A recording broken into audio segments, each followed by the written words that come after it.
Thank you for asking. Things for us and for our family and the ministries that we're involved with are, they're moving right along.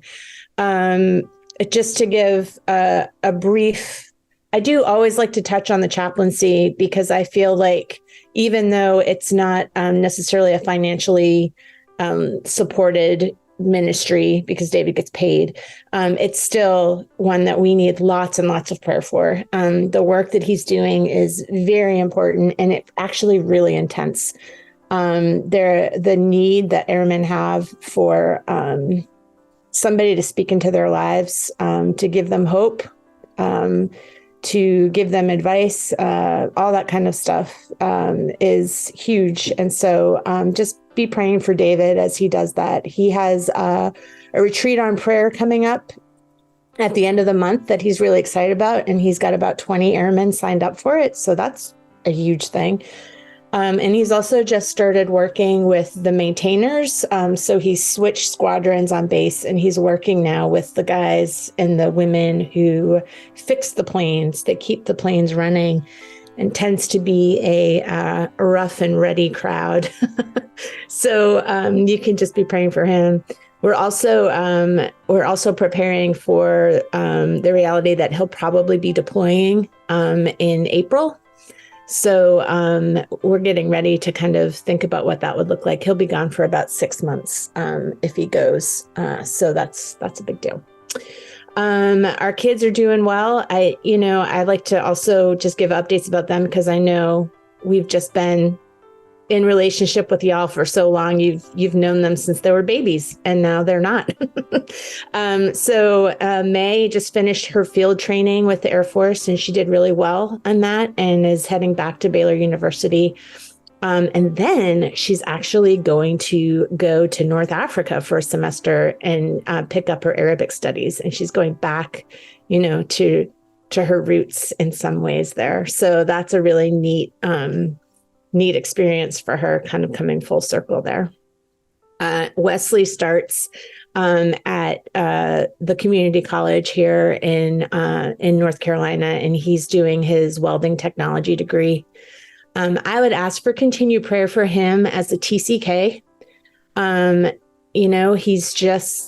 He's been back in the States for about 6 weeks. A lot of his friends are going to universities and starting college, like in dorm settings and things. And I think it's a struggle. I think he didn't want to do that. But I think now he's kind of like, maybe I should have done that. So we can just pray for him and just pray for this welding certificate. I think he's really going to enjoy it because he's a real hands-on kind of person. So I'm just like, come on, let's just get school started.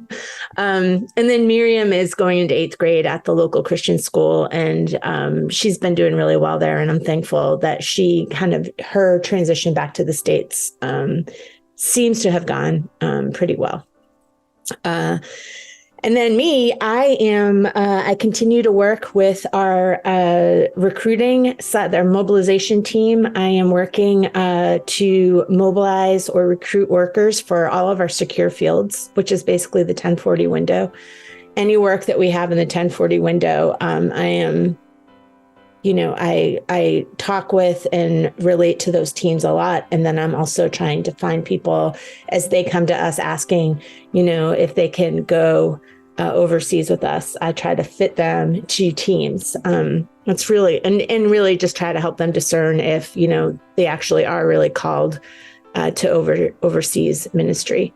A lot of people might feel like they want to do it. And so the real question is, are they suited for it? And is it now the time, or is there some other things that need to be done before they actually go? So it's most of the time it's super rewarding, but there are hard conversations that come along. And I actually have 2 of those this Friday. So I need some prayer and knowing how to, just come alongside those people and really minister to them, even if the answer is no or not yet, And then the other part of my work with Serge is I work for our renewal department, which seeks to,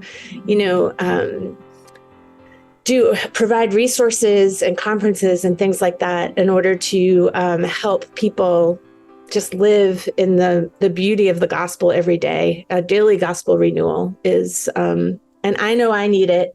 So I'm really thankful that I get to participate in teaching it and helping others. So actually, I will be at a CCO conference in Western Pennsylvania coming up, and I get to teach daily gospel renewal for leaders. And this is for students, and I'm super excited about that. So I'm going to be doing that in September.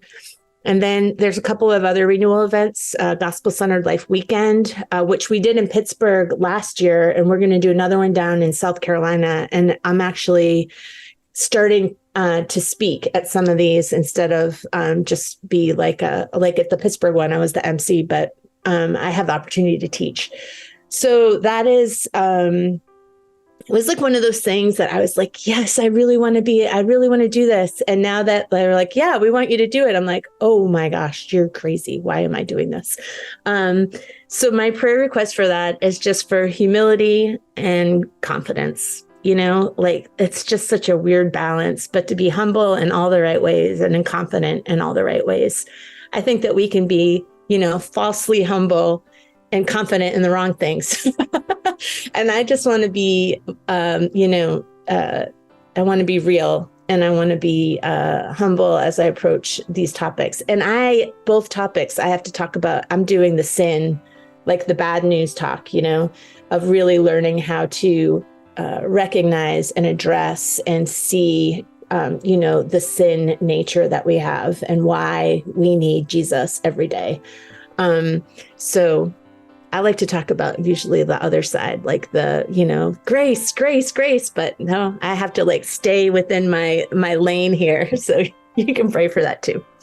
So I'm currently talking with, I have, my list is over here. I have about 20 different units that I'm talking with about sending.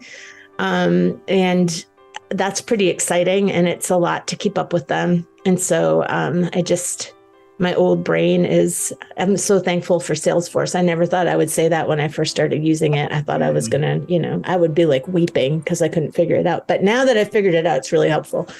Contact database management, right? Yeah. Oh man, I'll tell you what, that was a big step for this, worker who had been in Africa for all these years to come back there, let us tell you about Salesforce. I was like, I can't do it. But now I'm really thankful for it because it tells me when I need to call people, which is really great.